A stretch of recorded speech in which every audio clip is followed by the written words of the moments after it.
I hear we've got a lunar eclipse coming in our future. We do. It's a big week, actually. Today, the sun goes into the sign of Gemini for the first time in a year. But on Saturday, we have the last eclipse on the Gemini-Sagittarius axis. And it's a lunar eclipse, so it brings matters. It's also a full moon. Right. And it brings matters to a conclusion. Stuff for everybody that's been pending since Christmas of 2010, but in different places. So okay. Thought I would go through all 12 signs. Start with Gemini. This is about them and their interpersonal one-to-one relationships. It's for me. Don't worry about it. Oh, okay. Your one-to-one interpersonal relationships. And it's a matter of solidifying those partnerships.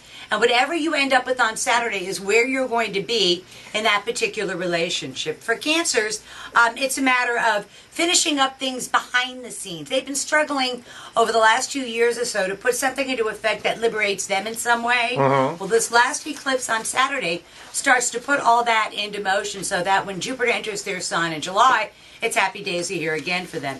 For Leos, long-standing hope, wish, goal, or objective comes to be through a group effort. All of that is done.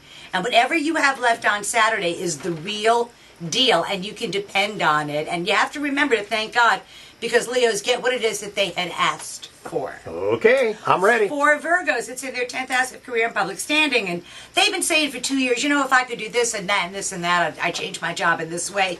Well, over this next week, they get the opportunity to change their job, their professional image in that particular way.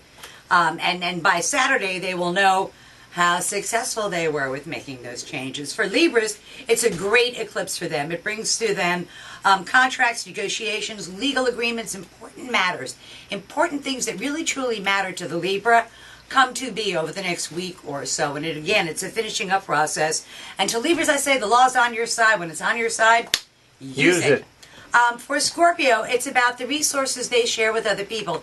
It's about finding a way to maximize existing resources, either some sort of loan, some sort of financial arrangement, but it's an economic advantage that actually goes the Scorpio's way, and something they've been praying for the last 2 years comes to be. For Sagittarians, it's in their 7th house of partners, intimate one-to-one relationships, and their public image one way or the other. And Sagittarians have been working for the last 2 years to project their wants, their needs, to get what they want. And this eclipse is what finally brings all of that together with a magnificent sense of timing. For Capricorns, it's in their 6th house of work. 2 crummy jobs are about to get consolidated into one really super job for the Capricorn. And again, this is something that had to have been handled delicately, and it's something they've been working on for 2 years, but it actually comes to be to where they actually have the job and the responsibilities that they thought they were going to get, which is a good thing for them. Gotcha. For Aquarians, they just want to have fun. It's in their 5th house of love affairs, children, sports, amusements, pleasures, and they start having a really fun time.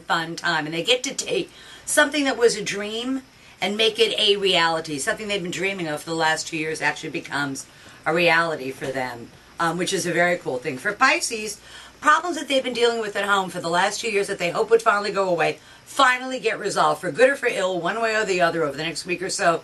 The home issues finally get straightened out. For Aries, the pace of their day-to-day living is going to pick up, and they have a lot more short-distance, short-duration travel in store for them. But they may also get an opportunity to increase their useful knowledge about the world through a seminar or some kind of additional education, and they should leap on it. And then for the last sign, Tauruses, it's about the money. It's actually making money. It's actually taking home money. It's actually being paid for their labors. And the things that they started last year that had not really started to pay off for them yet, actually over the next 10 days or so, begin to get paid off, so they know that they made the right decision and the right choices. So that's tomorrow's news today for the last lunar eclipse on the Sagittarius-Gemini axis. So sounded pretty good to me. I think so. I'm looking forward to it. A bright moon, full light, be fun on a weekend. Well, thank you, my dear. We'll see you next week. Next week. Always a pleasure.